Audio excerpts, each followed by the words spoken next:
Next आहे principle of moments. आता एक लक्षात घ्या, तुम्हाला फिगरमध्ये जे दाखवलेलं आहे तर तो आहे ॲडियल लिव्हर, त्याला आपण तरफ म्हणतो आहे की नाही. तर हा जो ॲडियल लिव्हर आहे याचं एक वैशिष्ट्य आहे की हा अतिशय असा लाईट असतो, जसं की काल आपण पाहिलं होतं की ज्याचं मास निग्लिजिबल असेल अशा सबस्टन्सला आपण काय म्हणतो, लाईट. आणि ॲक्च्युअल हा एक लाईट रॉड आहे आणि पिओटेड ॲट अ पॉईंट, आणि एक विशिष्ट पॉईंटला तो पिओटेड आहे. म्हणजे जसं की सीसॉला बॅलेन्स नसतं का, तसा हा पिओटेड पॉईंट म्हणू आपण. आणि त्याच्या लेन्थच्या दरम्यान त्याचा काय असतो, पिओटेड पॉईंट असतो. आता ओव्हरऑल जर पाहिलं तर हा जो पिओटेड पॉईंट आहे याला एक स्पेशल नावसुद्धा आहे आणि ते नाव आहे फ्युलक्रम. सो व्हॉट इज द फ्युलक्रम असं जर विचारलं की असा पिओटेड पॉईंट की जो अलॉंग द लेंथ असतो आणि ज्यावर ॲक्च्युअल दोन फोर्सेस जे आहेत ते बॅलेन्स चालले असतात असं म्हणायला हरकत नाही. जसं की सीसॉ संदर्भ मी समोर सांगितलं की तो टिपिकल एक्झाम्पल आहे लिव्हरचा. आता यामध्ये होतं काय, जसं की फिगरमध्ये जर पाहिलं आपण तर दोन फोर्सेस आहेत. पहिला फोर्स कोणता आहे, F1, आणि दुसरा आहे F2. आता हे जे फोर्सेस आहेत हे फोर्सेस कसे आहेत, पॅरलल फोर्सेस आहेत. ओके, पहिलं वैशिष्ट्य काय की ते पॅरलल फोर्सेस आहेत. दुसरं वैशिष्ट्य जर पाहिलं आपण तर हे जे लिव्हर आहेत या लिव्हरला ते कसे आहेत, परपेंडिक्युलर आहेत. सो नेक्स्ट घेऊ आपण, it is perpendicular to lever. बरोबर, लिव्हरसोबत ते 90 डिग्रीचा अँगल या ठिकाणी मेंटेन करतात. त्यानंतर जे फ्युलक्रम आता आपण फिक्स केला तर फ्युलक्रमपासून जर पाहिला आपण तर पहिला फोर्स कोणत्या डिस्टन्सला आहे, D1, आणि फ्युलक्रमपासून फोर्स F2 हा कोणत्या डिस्टन्सला आहे, D2 डिस्टन्सला आहे. ओके, आता लिव्हर ही एक अशी सिस्टीम आहे की ती असते मेकॅनिकल इक्विलिब्रियममध्ये. आणि मेकॅनिकल इक्विलिब्रियम का बरं, कारण आणि सो मेकॅनिकल इक्विलिब्रियमसाठी ट्रान्सलेशनल आणि रोटेशनल इक्विलिब्रियम या दोन्हींची आवश्यकता आहे. आता एक लक्षात घ्या की इथे तुम्हाला एक फोर्स दाखवलेला आहे जो अपवर्ड डायरेक्शनमध्ये आहे ना.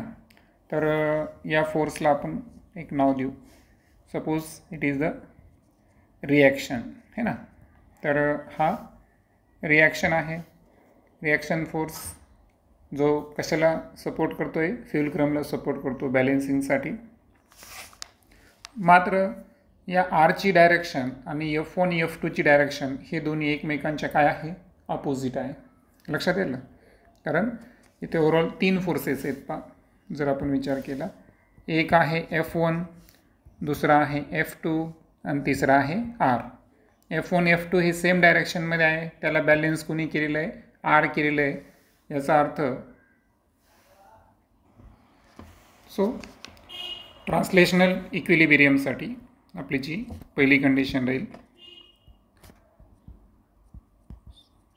सो ट्रान्सलेशनल इक्विलिब्रियम जे आहे तर त्यासाठी आपल्याला माहीत आहे की R हा F1 आणि F2ला काय करायला, बॅलेन्स करायला. म्हणजे याचा अर्थ आरमधून जर आपण F1 आणि F2 वजा केले, ओके, सो F1 आणि F2 जर मायनस केले तर ते आन्सर किती येईल, 0 येईल. किंवा त्याला आपण R minus F1 minus F2 is equal to 0, ही कंडिशन महत्त्वाची आहे. सेकंड जी केस आहे आपल्याकडे ती आहे रोटेशनल इक्विलिब्रियम. आता रोटेशनल इक्विलिब्रियमसाठी टॉर्क संदर्भात आपण विचार करणार, बरोबर. आता जो मोमेंट आहे अबाउट द फुलक्रम, तर फुलक्रम संदर्भात जे मोमेंट्स आहे तर त्याचं सम ऑफ मोमेंट्स हे काय पाहिजे आपल्याला, मस्ट बी 0. आता माहिती आहे आपल्याला सेन्स कसा आहे त्यांचा एकमेकांच्या अपोजिट आहे, दॅट्स वाय. आता torque is equal to force into perpendicular distance है ना. आता ॲडिशन जरी करायला गेलो तर ॲक्च्युअल ते एकमेकांच्या अपोजिट आहे, म्हणजे काय होणार, एक प्लस आणि एक मायनस होणार. आणि सो D1 F1 बरोबर, हा लेफ्ट साईडचा टॉर्क, राईट साईडचा D2 F2 is equal to 0. Okay. आणि या कंडिशननं काय मेंटेन केलं, रोटेशनल इक्विलिब्रियम. सो मेकॅनिकल इक्विलिब्रियमच्या दोन्ही केसेस आपण घेतल्या. आता काल जो नियम सांगितला होता तुम्हाला तो वाटल्यास पुन्हा एकदा रिपीट करतो की जो सेन्स अँटी क्लॉकवाईज असतो तर त्यासाठी आपल्याला मोमेंट जो आहे तो कसा घ्यायचा असतो, पॉझिटिव्ह है ना, अँटी क्लॉकवाईजसाठी. आणि क्लॉकवाईज जर असेल तर त्यासाठी काय घ्यायचं, निगेटिव्ह घ्यायचं. क्लिअर. सो मोमेंट्स जो आहे तर हा अँटी क्लॉकवाईजसाठी पॉझिटिव्ह आणि क्लॉकवाईजसाठी निगेटिव्ह घ्यायचा.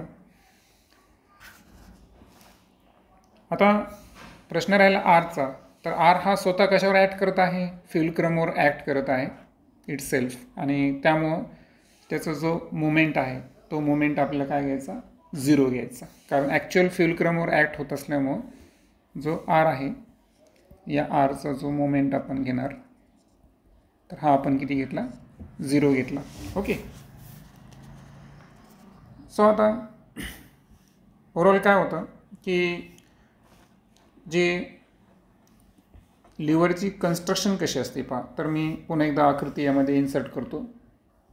तर कन्स्ट्रक्शन अशा पद्धतीचं असतं की जे लिव्हरचा फोर्स F1 आहे ना, तर लिव्हर संदर्भात F1 हा युजली काय माहिती आहे का की F1 हा कोणता तरी वेट आहे. Okay. It is the some weight, एक वेट आहे की ज्याला आपल्याला काय करायचं आहे, लिफ्टेड करायचं आहे. ओके. सो लिफ्टेड करणारं जे वेट आहे त्याला इथून पुढे आपण काय कन्सिडर करणार, F1. आणि सो त्याला आपण एक स्पेशल नाव देऊ आणि ते आहे समजा लोड. ओके. काय नाव दिलेलं आपण, लोड. त्यानंतर जे आपण इथं डिस्टन्स पाहिला D1 फुलक्रमपासून है ना लोडचं, तर त्याला आपण त्या आर्मला D1 डिस्टन्सला काय कन्सिडर करणार, त्याला आपण म्हणायचं लोड आर्म. काय म्हणायचं त्याला, लोड आर्म. त्यानंतर हा जो F2 फोर्स आहे तर F2 काय ॲक्च्युअल एफर्ट आहे त्याला बॅलेन्स करण्यासाठी जे आपण प्रयत्न करायलो, म्हणजे ॲक्च्युअल आपण काय केलं या ठिकाणी की एफर्ट अप्लाय केला. आणि एफर्ट काय अप्लाय केला, कारण आपल्याला काय करायचं आहे, लिफ्ट करायचं आहे. कशाला लिफ्ट करायचं आहे, लोडला लिफ्ट करायचं आहे. आणि लोडला लिफ्ट करण्यासाठी जे एफर्ट असतील, जे प्रयत्न असतील त्याला काय म्हणायचं, F2. सो याला एक स्पेशल नाव देऊ आपण, तेच नाव देऊ, ते नाव काय आहे, effort. So F2 is the effort.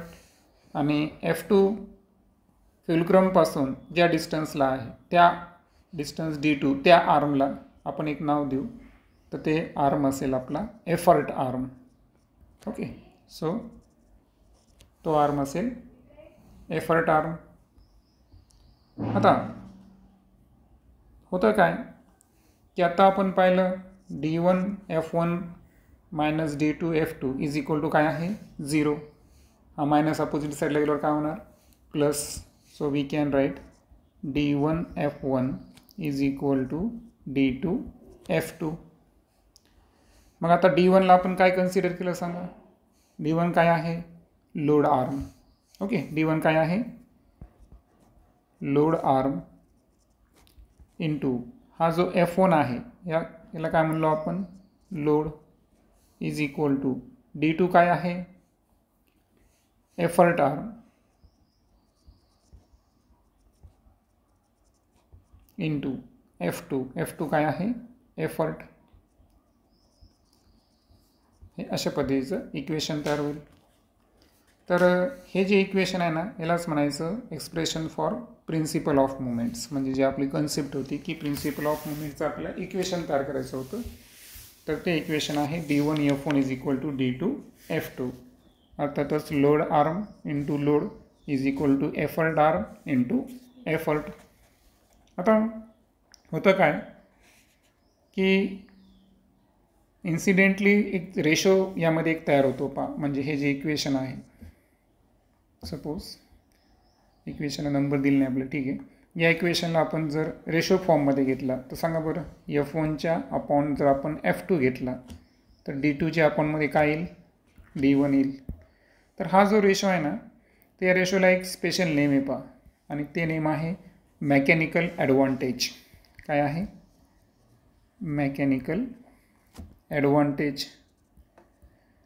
आणि मेकॅनिकल ॲडव्हान्टेज यासाठी एक अक्षर आपण वापरू वाटल्यास, आणि ते अक्षर आपण M.A. सो मेकॅनिकल ॲडव्हान्टेज जे आहे, समजा आपण या इक्वेशनला 1 कन्सिडर केलं, याला 2 कन्सिडर करू. सो मेकॅनिकल ॲडव्हान्टेजचा फॉर्म्युला काय झाला आपला, F1 upon F2 is equal to D2 upon D1. आता जर इफ कंडिशन काय आहे की जो आपला एफर्ट आर्म आहे D2 हा लार्जर असेल लोड आर्मपेक्षा. लोड आर्म कोण आहे आपला, D1 यापेक्षा जर असेल तर अशा वेळेस मेकॅनिकल ॲडव्हान्टेज जो आहे D2 अंशामध्ये आहे, D1 छेदामध्ये आहे. अंशातली किंमत मोठी असेल तर रेशो नेहमी कसा असणार, 1 पेक्षा जास्त असणार, बरोबर. सो मेकॅनिकल ॲडव्हान्टेज जो आहे हा कसा असणार या ठिकाणी, ग्रेटर दॅन 1. लक्षात आलं, कारण D1 अंशामध्ये आहे ना आपल्याला मेकॅनिकल ॲडव्हान्टेज हा दोन्हीच रेशो F1 F2चा पण आहे, D2 D1चा पण आहे. D2 आणि D1 मध्ये जेव्हाही अंश मोठा असेल तर येणारा रेशो 1 पेक्षा जास्त असतो, म्हणून mechanical advantage is greater than 1. Mechanical advantage greater than 1 आहे याचा अर्थ काय झालं माहिती आहे का, ॲडव्हान्टेज भेटला म्हणजे याचा अर्थ स्मॉल एफर्टमध्ये, कशामध्ये, स्मॉल एफर्टमध्ये आपण काय करू शकतो, लार्ज वेट किंवा लार्ज लोड जे आहे ते आपण काय करू शकतो, बॅलेन्स करू शकतो. कारण F1 अपॉन F2 इथं रेशो आलेला आहे, बरोबर आहे का. म्हणजे ओव्हरऑल तुमच्या लक्षात आले असेल की मेकॅनिकल ॲडव्हान्टेज ही जी आर्मची लेंथ असते त्याच्यावर फार काही डिपेंड आहे ना. जितका आपला D2ची लेंथ जितकी जास्त असणार तितके आपले एफर्ट कमी असणार, आणि कमी एफर्टमध्ये लार्ज लोडला आपण काय करू शकतो, लिफ्ट करू शकतो. आणि याचे जे बेस्ट एक्झाम्पल आपण जर पाहिले तर एक्झाम्पल मी तुम्हाला सुरुवातीला सांगितलं होता, एक एक्झाम्पल सांगितला होता सी सॉ, बरोबर आहे का. आणि दुसरं गोष्ट जे आहे ना तर लिव्हरला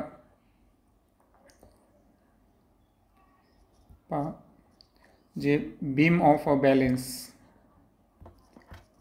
बऱ्याच वेळेस काय होतं की काही कन्स्ट्रक्शनमध्ये बॅलेन्स करण्यासाठी बीमचा यूज केला जातो. तर या दोन्ही एक्झाम्पलमध्ये जर पाहिलं आपण तर प्रिन्सिपल ऑफ मुवमेंटचा काय केला जातो, यूज केला जातो. ही आहे आपली कन्सेप्ट. नेक्स्ट लेक्चरमध्ये आपण सेंटर ऑफ ग्रॅव्हिटी या संदर्भात डिस्कस करू.